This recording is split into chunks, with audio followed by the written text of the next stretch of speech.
Entonces ya comenzamos la nueva sesión del día de hoy. Y bueno, la semana antepasada, la última reunión que tuvimos, tratamos el tema de la Trinidad y vimos varias teorías sobre la Trinidad. Recordemos que habían un montón. La teoría Trinidad o el modelo de la Trinidad que presenta William Lane Craig, Swinburne, Leftow, Rea y Brouwer. Y también se hizo mención de Bunny Wabbin, entre otros. Y dejamos de lado varias otras teorías y varios otros modelos sobre el tema. En algún momento sería bueno que volvamos a tratar los modelos y teorías de la Trinidad, así para poder diferenciar quizás entre modelos y teorías sociales de la Trinidad, latinas, etcétera. Pero hoy día vamos a pasar a lo que es un paper que escribió William Hasker este año, que se llama En defensa de las procesiones trinitarias. Y bueno, eh, así como de manera rápida, porque Hasker en este trabajo no se encarga de definirlo, no se encarga de decir qué es las procesiones o la generación eterna del Hijo. Así que lo voy a mencionar de manera rápida.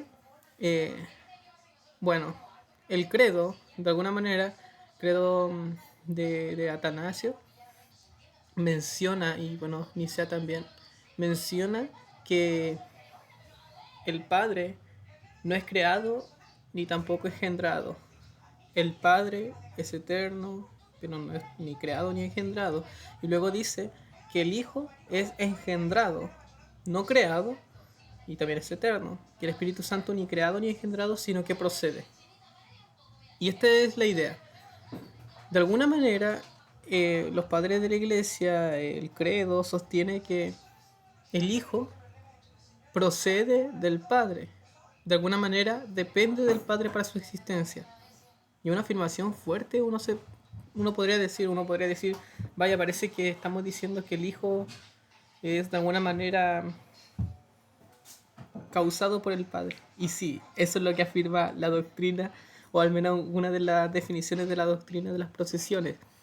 Así que mientras leía me encargué también de revisar la definición que da William Hasker en otros textos de las procesiones trinitarias. Y él dice lo siguiente: Dios Padre comunica eternamente la totalidad de la única e indivisa naturaleza divina al Hijo y al Espíritu Santo. Y al hacerlo, da lugar a la existencia del Hijo y del Espíritu Santo. O sea, Dios transmite esta naturaleza divina al Hijo y al Espíritu Santo, y haciendo esto los trae a la existencia. O sea, el Hijo y el Espíritu Santo existen porque el Padre comunica esta naturaleza completa a ambos. ¿Ya? Esa es la doctrina de las procesiones.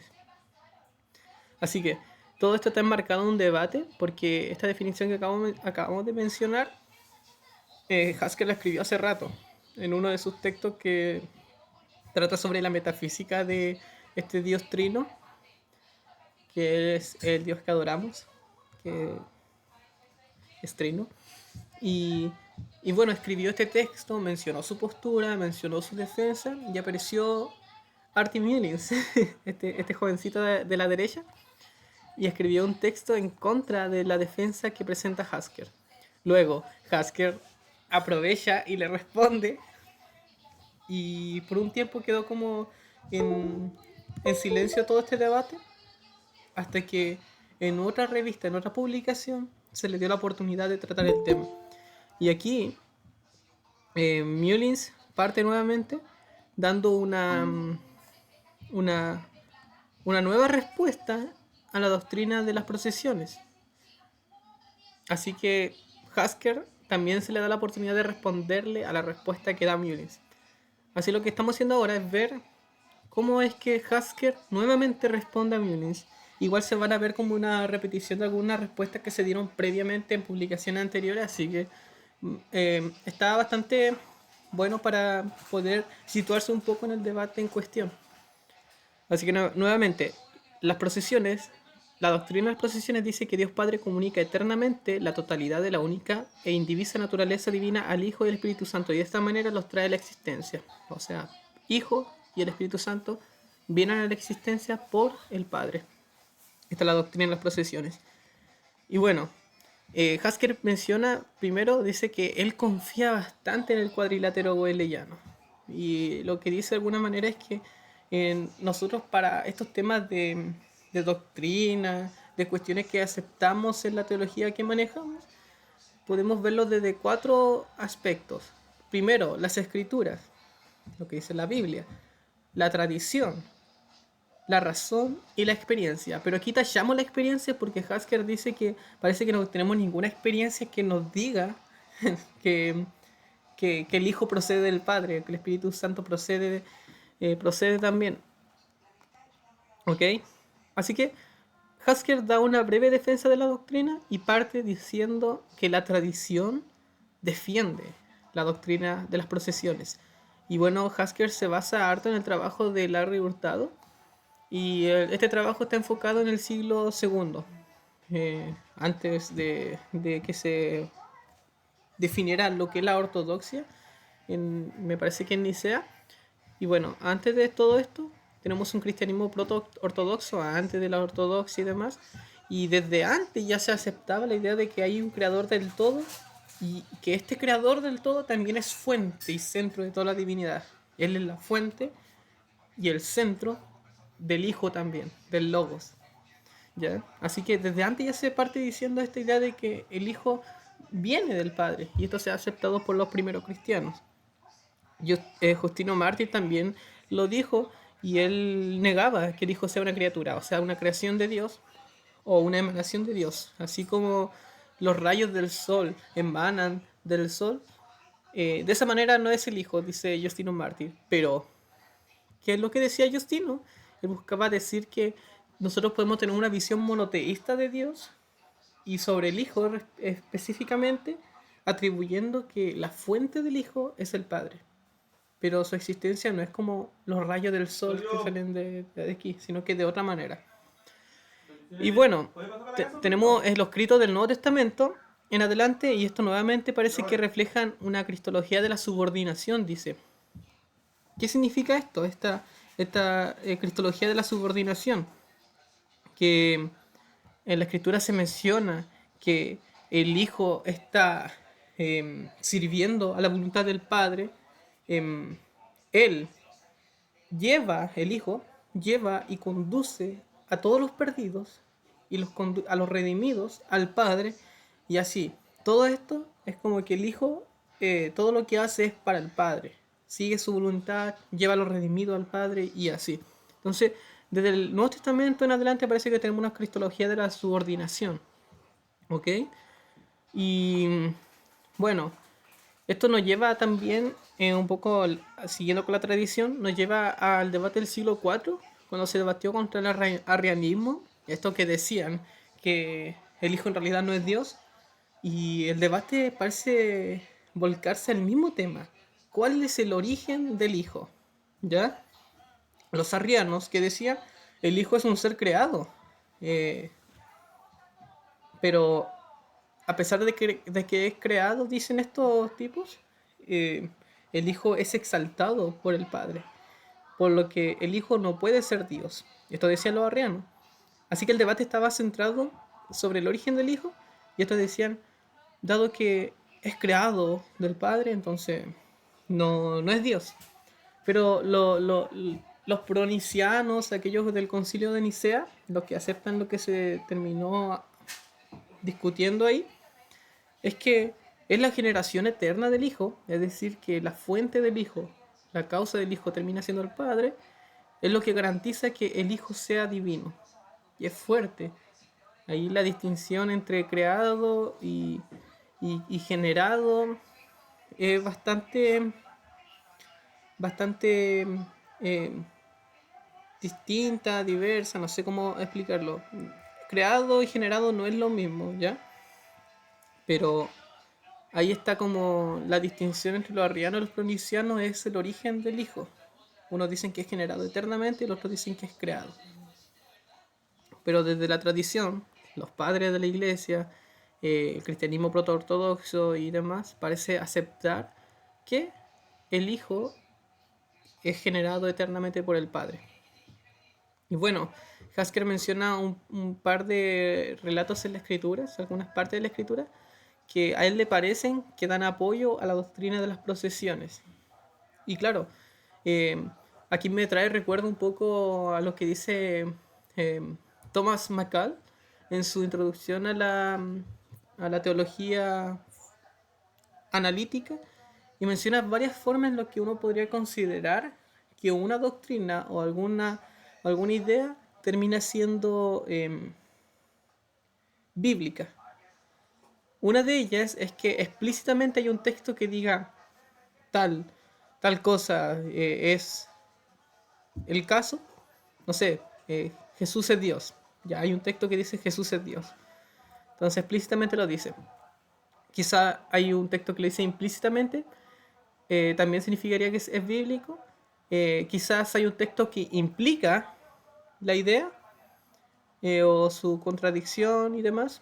Eh, o todos los textos que tenemos terminan siendo coherentes con la idea. Así que si digamos en ninguna parte se indica, se acepta explícitamente o implícitamente, pero todo el relato de la escritura nos permite aceptarlo en conjunto a una idea en específico y es coherente, no hay contradicción, todavía podemos estar dentro de lo que es bíblico.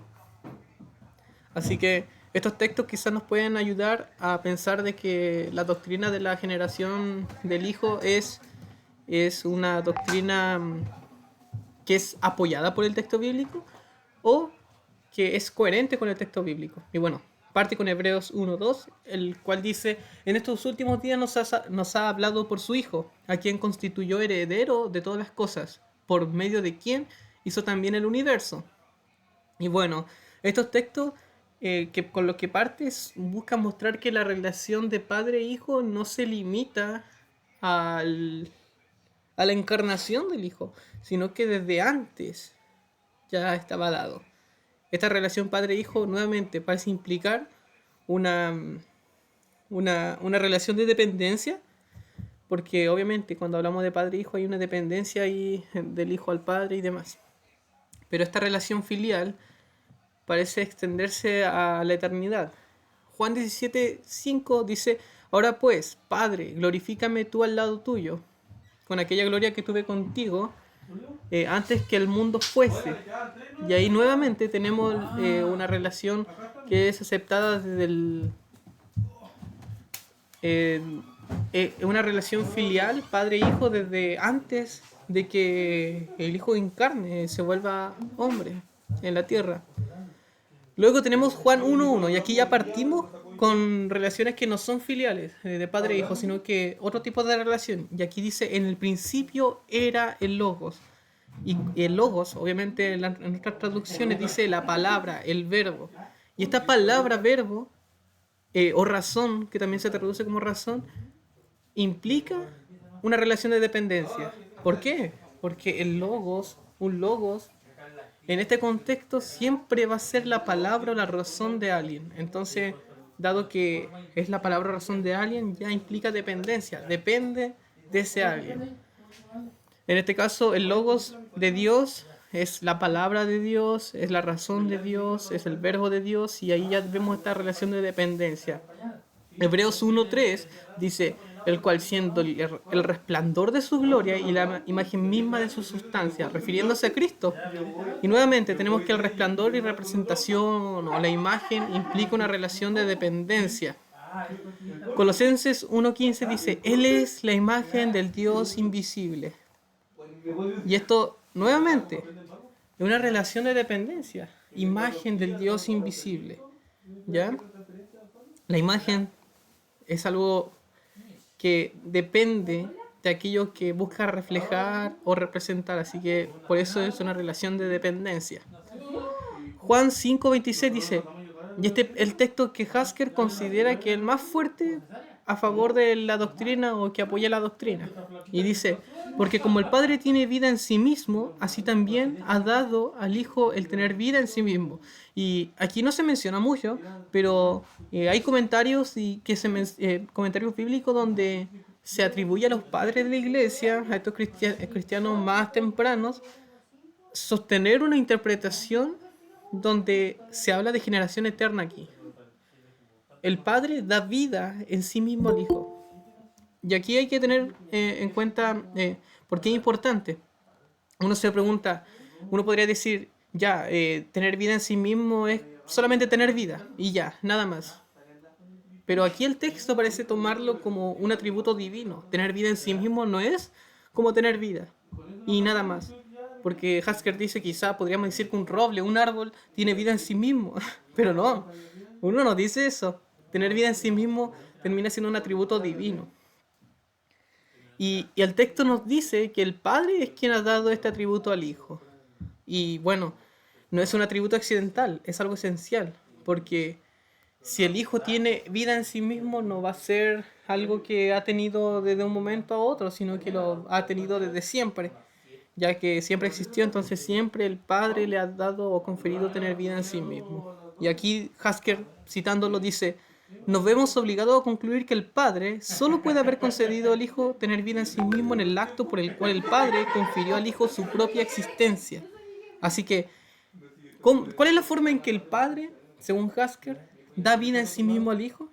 Es trayéndole o confiriéndole al Hijo existencia, existencia eterna y necesaria. Entonces ya vimos, tenemos, según Haskell, que la tradición y la escritura parecen apoyar de algún modo la doctrina de las procesiones divinas. Y bueno, ya vimos que la tradición lo acepta tajantemente. Pero Mullins y también William Lane Craig en algún momento lo ha mencionado, niegan esta doctrina. Pero nos vamos a centrar en el argumento de Mullins, porque como no sé si lo mencioné, pero Hasker parte diciendo esta idea de que para él es la persona que mejor ha articulado y ha sido el más persuasivo en tratar los argumentos en contra de la doctrina de las procesiones divinas. Y su argumento parte y se centra en lo que es la aceidad. Y la definición que Mullins da de la aceidad es que un ser existe en sí mismo si y solo si su existencia no depende asimétricamente de nada externo, ni se deriva de ello. ¿Ok? O sea, es independiente de manera casi absoluta. Asimétricamente él dice. ¿Ya? Y Mullins parte haciendo como una especie de crítica. Él dice, ya, ¿cómo algo puede ser fundamento de la realidad? Aquello que sostiene las cosas dependientes, si su existencia deriva o depende de algo más. Él dice, los argumentos cosmológicos parecen llevarnos a que Dios, o nos lleva a una persona, la cual no depende de nada más para su existencia. ¿Ya? Eso es lo que dice Mullins. Así que si hay una persona en la divinidad que depende de alguien más, entonces, ¿cómo vamos a decir que esa persona es el fundamento de la realidad? ¿Cómo vamos a decir que el Hijo es fundamento de la realidad en ese sentido si su existencia depende del Padre? Es una forma de representar el argumento de Mullins.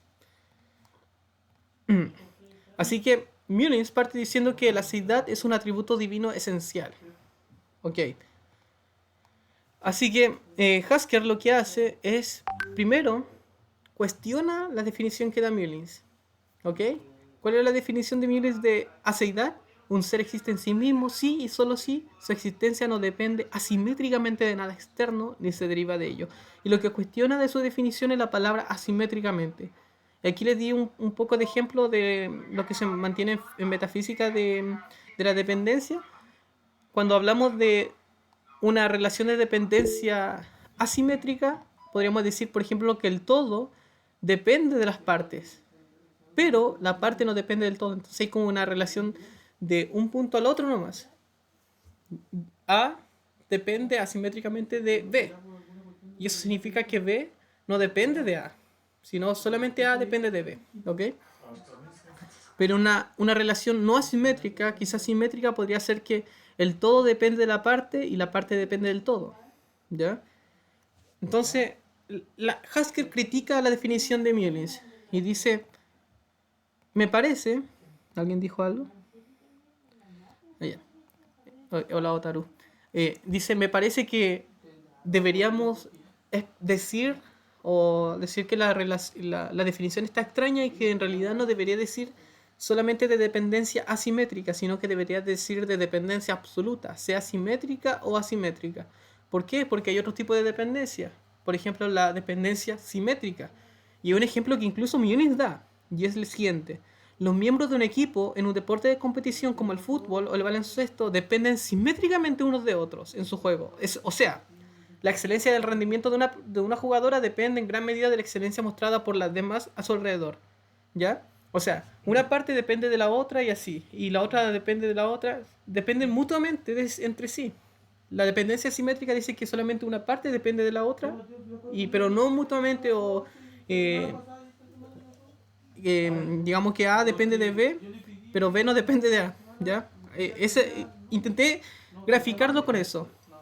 Y aquí viene un ejemplo. La dependencia asimétrica sería que el hijo depende del padre, pero el padre no depende del hijo, ¿ya? Pero la dependencia simétrica sería que el jugador 1 depende del jugador 2 y el jugador 2 depende del jugador 1, así como sucesivamente o viceversa. Entonces, lo que dice Haskell es que, dado estas consideraciones, la dependencia o la falta de dependencia para ser o tener aceidad no es solamente asimétrica, debe ser absoluta, ¿ya? Para que algo sea o tenga la propiedad de la aceidad, no debe depender de nada en absoluto para su existencia, ¿ya? Dado esto, podemos seguir con el argumento. Esto es un buen punto a considerar, ¿ya? Porque, dado esta idea, se pueden criticar algunas cosas de lo que dice Mullins. Pero partamos con el argumento de Mullins ya mejor estructurado. Dice así: 1. El Hijo es Dios, o sea, el Hijo es divino. 2. La seidad es un atributo divino esencial. La seidad, ¿cómo se definió? ¿Ya? 3. Por lo tanto, el Hijo tiene el atributo de seidad. ¿Por qué? Porque es divino y es un atributo divino esencial. 4. El Hijo tiene una causa para existencia. Esto según la generación eterna del Hijo, o sea, la doctrina de las procesiones. Por lo tanto, el Hijo no tiene la propiedad de aceidad. Por lo tanto, el Hijo no es Dios, o no es homoousios con el Padre, o sea que no son de la misma sustancia o la misma naturaleza divina, etc. Ese es el argumento. Ahora bien, ¿de qué manera Haskell evita la contradicción? Haskell dice que primero deberíamos ver qué significa aceidad o qué significa estas relaciones de dependencia. Entonces, ¿cómo algo es lógicamente, causalmente o de entrada causal independiente? Porque eso es lo que dice la aceidad. Es que es una relación de independencia, no de dependencia los unos a los otros. Y hay 3 propuestas que menciona. La primera propuesta dice que un ser, cual sea, es lógicamente independiente de otros seres, si no es lógicamente necesario que, si este ser existe, algún otro ser también lo haga, ¿ya? Un ser, cualquiera, es causalmente independiente de otros seres si no hay ninguna ley o principio causal que exija que, si tal ser existe, otros seres también existan. Y el tercero dice, un ser, cual que sea, es independiente de la entrada causal de otros seres si no hay ningún requisito de que, para que éste exista, algún otro ser deba proporcionar la entrada causal para éste. ¿Ya? Haskell dice que todos estos 3 tipos de independencia sí se aplican a la Trinidad en conjunto, ¿ya? La Trinidad en su conjunto la satisfacen los 3. Pero él dice que cuando nos enfocamos en cada persona en específico, Padre, Hijo y Espíritu Santo, esto como que no aplica.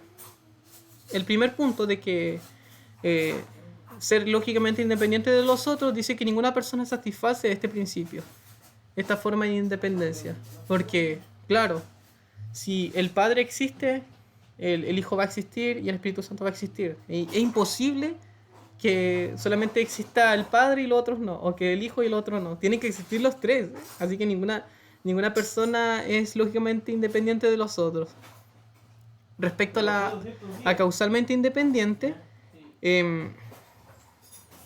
ninguna persona satisface esta independencia causal, porque nuevamente, si uno existe, va a existir el otro. Si existe el Padre, va a existir el Hijo, entonces hay como una relación fuerte ahí.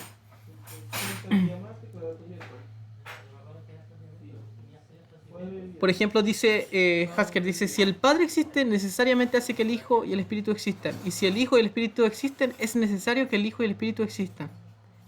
Así que es necesario que sean causados por el Padre para existir. Pero esto dice que ninguna persona lo satisface. ¿Por qué? Lo dice porque asumiendo la doctrina de las procesiones. Y luego dice que el Padre y solo el Padre satisface la tercera. ¿Ya? El Padre y solo el Padre satisface la tercera, que dice que es por la entrada causal. O sea, lo otro, el Padre de alguna manera proporciona la entrada causal para que el Hijo exista o el Espíritu Santo existe. Así que este parece ser la forma en que Mullins define la seidad. Esta tercera forma. La otra la deja de lado. De hecho, en su texto menciona algo así como que incluso le parece que decir que la Trinidad satisfaga la primera condición es rara. Porque si Dios existe, también existe, entre comillas, el conjunto que incluye a Dios. Así como Dios entre corchetes. Entonces, lógicamente independiente no podría ser. Según Mullins, Hasker dice, no sé, le da igual, dice que la Trinidad sí lo satisface. Así que Mullins acepta la independencia como el tercero. La seidad es el la tercera definición de independencia de la entrada causal. Porque no hay ningún ser, según él, que proporcione la entrada causal para el Padre, para el Hijo y el Espíritu Santo, para ninguno de los tres. Hasker diría que el Padre proporciona la entrada causal de los demás. Pero Mullins le parece extraño esta idea porque dice, me cuesta entender cómo es que la Trinidad satisface las tres formas. Y sin embargo el Padre carece de la segunda forma, el Espíritu carece de la tercera y así. Eso le parece contraintuitivo. Dice, si las tres formas de independencia se aplican a toda la Trinidad, uno pensaría que estos serían aspectos de la esencia divina compartida o parte de la homoousios mínima. O sea, para Mullins, digamos, este tipo de independencia casi absoluta no solamente debería ser aplicado al Padre. Si se aplica la Trinidad en su conjunto, debería ser aplicado a esta esencia divina que comparte los tres. Y por lo tanto deberíamos esperar que el Hijo también sea de alguna manera independiente de manera absoluta de los demás. Y así, de manera absoluta, tendrían que ser independientes el Padre, o sea, el Hijo y el Espíritu Santo.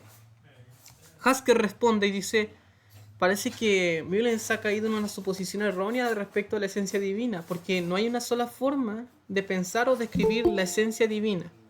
¿Ya? No hay una sola forma de describirla. Hasker menciona que hay al menos dos formas, pero primero da una definición general de la esencia. La esencia, esto ya lo tenemos en cuenta, es la conjunción de propiedades que juntas constituyen las condiciones lógicamente necesarias y suficientes para que esas cosas existan. Así que cuando yo hablo de mí como persona, mi esencia es todas estas propiedades que me constituyen para que yo exista, ya, lo que sea. Y Hasker dice que esto se divide en dos tipos de esencia. Y Mullins parece que no lo toma en cuenta, según la crítica de Hasker. La esencia de tipo, la cual se refiere a aquellas condiciones o propiedades que algo debe satisfacer, que son necesarias y suficientes que se satisfagan para que esta persona, esta cosa, lo que sea, forme parte de una categoría o un tipo. Entonces, para que yo sea humano, debo satisfacer ciertas propiedades para que yo sea humano. Entonces, así hay varias personas, mis hermanos, quizás mis amigos, todos entramos dentro de esta esencia tipo de ser humano. Pero también está la esencia individual, que es lo que aquellas propiedades o aquellas cosas que son condiciones necesarias y suficientes para que yo sea el individuo concreto que soy, lo cual me diferencia de las otras personas, porque obviamente todos compartimos la misma esencia en cuanto a ser humano, pero no todos compartimos la esencia individual. Obviamente yo no soy igual a los demás. Teniendo esto en cuenta, uno debe preguntarse, ¿cuál es la esencia tipo para las personas trinitarias. ¿Qué hace que una persona trinitaria sea una persona trinitaria? Y respecto a la esencia individual, ¿cuáles son la esencia individual del Padre, del Hijo y del Espíritu Santo? ¿Qué es aquello? ¿Cuáles son las condiciones necesarias para que el Padre sea el Padre, el Hijo y el Espíritu Santo el Espíritu Santo? ¿Qué es aquello que los diferencia? Porque si tuvieran la misma esencia individual, significaría que todos son lo mismo y por lo tanto solamente hay una persona. Y de algún modo quizá se está poniendo como un disfraz. En un momento es el Padre, en otro el Hijo y el Espíritu Santo en otro. Pero vemos que las Escrituras nos muestran que estos tres son distintos en algún modo, aunque los tres son Dios, ¿ya? Entonces, ¿cuál es la esencia individual de cada persona trinitaria? Nuevamente, respecto a la esencia individual. ¿Cuál es la esencia individual para decir que Dios, o sea, la Trinidad como un todo, es Dios? Esas tres preguntas son importantes a tener en cuenta. Y parece que Mullins, según Hasker, no la tiene en cuenta. Cayó un error al pensar que solamente hay una forma de definir o describir la esencia. Teniendo esto en cuenta, una de las cosas que se enfoca a Hasker es sobre la pregunta de cuál es la esencia individual, el Padre, del Hijo y del Espíritu Santo. Y menciona que la idea tradicional o la opinión tradicional es que lo que diferencia al Padre, al Hijo y al Espíritu Santo se parte desde sus relaciones de origen. El Hijo se distingue del Padre porque el Hijo es eternamente engendrado del Padre y el Espíritu Santo procede, ¿ya? Esa es la opinión tradicional a lo que se refiere a lo que se ha sostenido por los primeros cristianos y demás. Y también menciona que hay una opinión, y es la opinión de los capadocios, de que la seidad es una propiedad personal, no de todas las personas trinitarias, sino que solamente del Padre. Pero aquí donde viene la respuesta de Mullins. Y Mullins dice, esta respuesta, o sea, lo de los capadocios, fue pobre cuando los capadocios lo ofrecieron. Y es una respuesta pobre ahora. Eso es lo único que dice Mullins. Y por eso Hasker así como que, bueno, le parece extraño. Y Mullins dice esto y Hasker dice, bueno, si me he dejado engañar por una mala idea, al menos soy tonto en buena compañía. Porque, claro, parece que la tradición, parece que mucha parte de la escritura, parece que gran parte de los cristianos desde la antigüedad, los primeros cristianos, sostuvieron esta idea de que, de que el Hijo tiene su fuente en el Padre. Y continúa Hasker y dice, la opinión de los capadocios podría no tener más méritos del que les permite su dismisiva de respuesta. O sea, lo que está diciendo es que la respuesta que acaba de ofrecer Mullins a lo que se acaba de decir anteriormente es algo que no debemos tomarle consideración. Parece que es una respuesta pobre, al fin y al cabo, lo que da Mullins. Pero bueno, continuamos, dice Hasker. Y dice, lo bueno de esta doctrina, aparte de que la objeción que acaba de ofrecer Mullins parece estar plagada de ciertos problemas, porque no tiene en cuenta estas distinciones de esencia, parece otras respuestas van a implicar otros problemas más fuertes, o ya lo que ya acabamos de mencionar, la suposición errónea, y que hay una forma de explicar que todo esto tienen... Hay una propuesta de Haskell respecto a las tres condiciones para ser independiente, etc. Dice que esta doctrina permite salvaguardar que el Hijo y el Padre compartan la misma esencia divina, ¿ya? Y esta es una idea que sostuvo desde antes Orígenes, y dice que la generación del Hijo garantiza que el Padre y el Hijo son iguales. ¿Y cómo lo garantiza? Orígenes apela al misterio, dice que es el misterio de la revelación y demás. Y bueno, parece que Mullins se queda solamente y dice, bueno, apelar al misterio es poco. Pero Haskell critica a Mullins, dice, bueno, qué extraño esto, porque... Qué extraño que Mullins tenga esta mirada cuando hay más para esta idea. Y es que no es solamente se apela al misterio, sino que esta idea de la doctrina de las procesiones asegura la unidad en Dios, ¿ya? La idea de que hay un solo Dios y que hay una unión fuerte, algo que los une de tal modo a las tres personas, es asegurada por esta doctrina de las procesiones divinas. ¿Y por qué? Porque el Padre transmite exactamente la misma naturaleza al Hijo y al Espíritu. Eso es lo que dice la doctrina.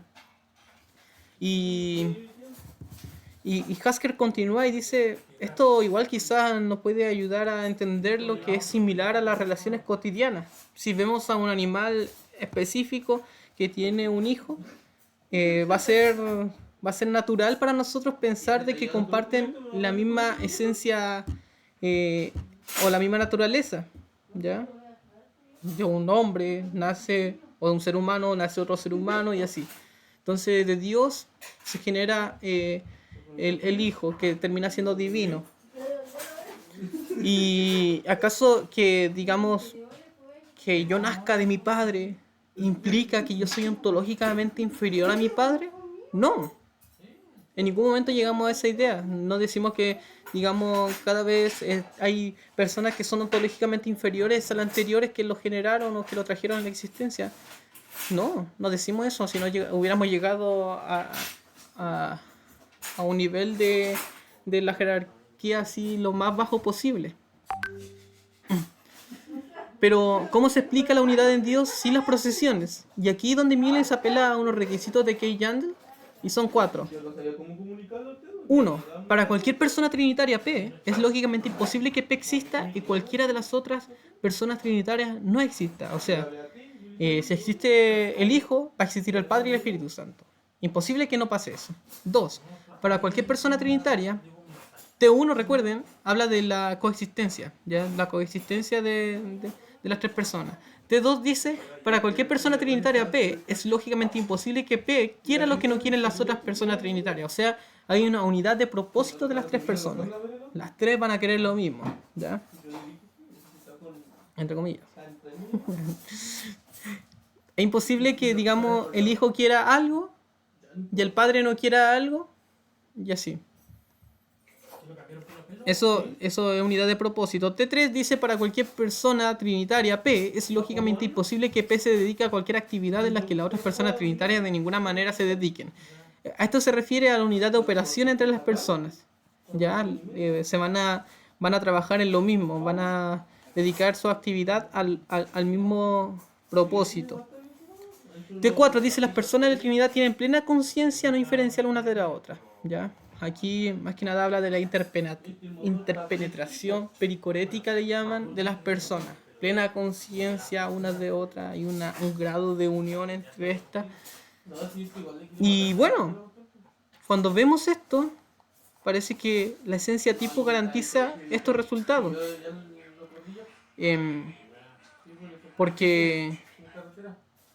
Porque, digamos, si los tres son divinos y comparten para ser personas trinitarias, ya son coexistencia y demás. Pero Hasker dice que esas 4 condiciones que se acaban de mencionar parecen ser coherentes con la opinión si es que negamos las procesiones, si es que nos quedamos sin la doctrina de las procesiones, parece ser coherente con la idea de que cada persona es una fuente de existencia independiente de ser y actividad, ¿ya? Repito, cada persona es una fuente de existencia independiente de ser y actividad. O sea, cada persona es un ser necesario en un sentido fuerte. No es solamente que existan en cada mundo posible, sino que cada una es fuente de existencia independiente de ser y actividad. O sea, son las 3 fuentes últimas del ser. Y Hasker dice, esto huele mucho a triteísmo, a que hay 3 dioses. ¿Ya? Algo a considerar. La forma de entender esto, si las procesiones parece implicar un triteísmo, según Hasker. Pero Mullins es consciente de esto y dice, es la esencia de las personas divinas estar fuertemente relacionadas internamente entre sí, de tal manera que no pueden existir separadas la una de la otra. Nuevamente, mencionar esto todavía no dice mucho, así que hay que preguntarse, ¿cuál es aquella propiedad que garantiza que las personas fuertemente, o sea, existan fuertemente relacionadas entre sí, internamente. ¿Cuál es esa propiedad? Ya, Mullen dice, es parte de las personas divinas. Ya, entonces hay una propiedad la cual garantiza esto, pero ¿cuál es esa propiedad? Entonces Haskell la representa, dice, la característica, porque no se ha dado una idea clara. Entonces, tomando esto, ¿qué es aquella característica? Dice, y pregunta, ¿acaso podría el Espíritu Santo, si la característica no fuera parte esencial del Padre, podría existir? Aquí lo que está diciendo es que ya, el Padre tiene estas características, el Hijo tiene estas características, el Espíritu Santo también la tiene, los tres lo tienen. Ya. ¿Podría acaso el Espíritu Santo existir si el Padre no la tiene? La respuesta va a ser negativa, va a decir, no, no puede existir. Ya. Entonces debemos preguntar, ¿existe el Espíritu Santo en sí, como según Mullins dice que existe? Porque vemos que aquí, si el Padre no tiene estas características que hace que la unión se dé, entonces el Espíritu Santo no puede existir. Entonces hay una dependencia. Y esta dependencia va a ser simétrica, según, porque uno va a depender del otro y el otro así, y van a depender de esta manera fuertemente. Pero si es así, entonces la aceidad, como es definida por Mullins, no se da. Y por lo tanto, Mullins parece dar una respuesta que va en contra de su idea de en principio. Así que lo que dice Haskell es que tal vez esto pueda parecer posible en el sentido de que tal contribución sería simétrica y no asimétrica, y por lo tanto no quedaría excluida por la definición original de aceidad de Mullins. También es cierto que el Padre solo puede existir gracias al rasgo que forma parte de la esencia del Espíritu, pero creo que este movimiento es una trampa. Un ser cuya existencia se apoya en una relación simétrica no es autosuficiente más que si la relación fuera asimétrica. Y aquí está la importancia de la crítica que dio Haskell en un principio de la definición que dio Mullins de la aceidad. Para él, aceidad sería que un ser no dependa asimétricamente de los otros. Pero dado que también tenemos que incluir la relación simétrica, esta respuesta que da Mullins termina en una dependencia simétrica. El Padre depende simétricamente del Hijo y del Espíritu Santo. ¿Por qué? Porque para que existan, sí o sí deben tener aquella característica que los une. Y por lo tanto parece que, dada esta reformulación de lo que es la aceidad y lo que debe contener la aceidad según Mullins, nos lleva a un problema. Parece que Mullins va a tener que, según esto, o según la crítica de Haskell, decir que sí hay dependencia entre las personas trinitarias. Así que o caemos en triteísmo o nuevamente caemos en dependencia simétrica. Así que eso. Hasta aquí llegó la presentación de William Haskell. No sé si queda todavía alguna duda o algo así. Y espero haber sido claro con toda aquella idea que menciona Haskell, porque Haskell a veces es denso. Pero eso. Hasta aquí llegamos.